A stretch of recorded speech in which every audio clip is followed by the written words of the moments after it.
ડુંગર નામનો એક વિદ્યાર્થી બાળક નાનો એવો, એને એવું થયું કે મારે ભગવાન જોવા છે. એને કથામાં ક્યાંક સાંભળ્યું કે નચિકેતાને મળ્યા, પ્રહલાદને મળ્યા, ધ્રુવને મળ્યા, તો મને ભગવાન કેમ ન મળે?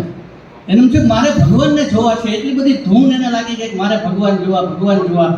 એના માટે બધા પ્રયત્ન કરે, બધે જાય કે ક્યાં મને ભગવાન મળે. ધીમે જતા એને એક એવો આશ્રમને કોઈએ કીધું કે આ આશ્રમમાં જાઓ, ત્યાં ગુરુજી છે ને બહુ જ્ઞાની છે, કદાચ એ તમને ભગવાન સાથે મુલાકાત કરાવી દે. અને ડુંગર ત્યાં જાય છે, ગુરુને કહે છે કે મારે ભગવાન જોવા છે. તો કે મળશે, તું કામે લાગી જા.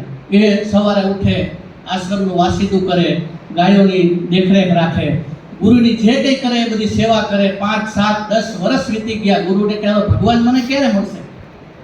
તો કે ભગવાન તો મળશે, આપણે સેવા કરીએ ક્યાંક તો ભગવાન મળશે કે. અને ધીમે વાત આગળ આવી. 10-12 વર્ષના વાણા વહી ગયા. એક વખત ડુંગરને થોડીક એમ થયું કે હવે તમે તો કહો હવે ભગવાન ક્યાં મળશે, ભગવાન ક્યાં હોય? તો કે કૂવામાં હોય કે. ગુરુએ એવું કહી દીધું કે કૂવામાં હોય.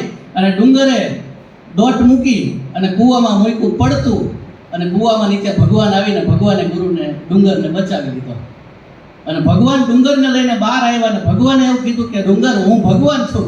તો કે હું ન માનું ને મારા ગુરુ કહે તો માનું.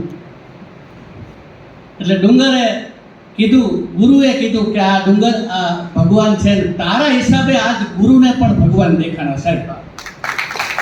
એક શિષ્યના હિસાબે ગુરુને પણ ભગવાન દેખાણા. તો કે ગુરુ ગોવિંદ દોનો ખડે કિસકો લાગુ પાય. ભગવાન છે આજે, અમે ગુરુ છે કે કોને પેલા પગે લાગ્યું એમ. ગુરુ ગોવિંદ દોનો ખડે કિસકો લાગુ પાય, બલિહારી ગુરુદેવ કી ગોવિંદ દિયો બતાય.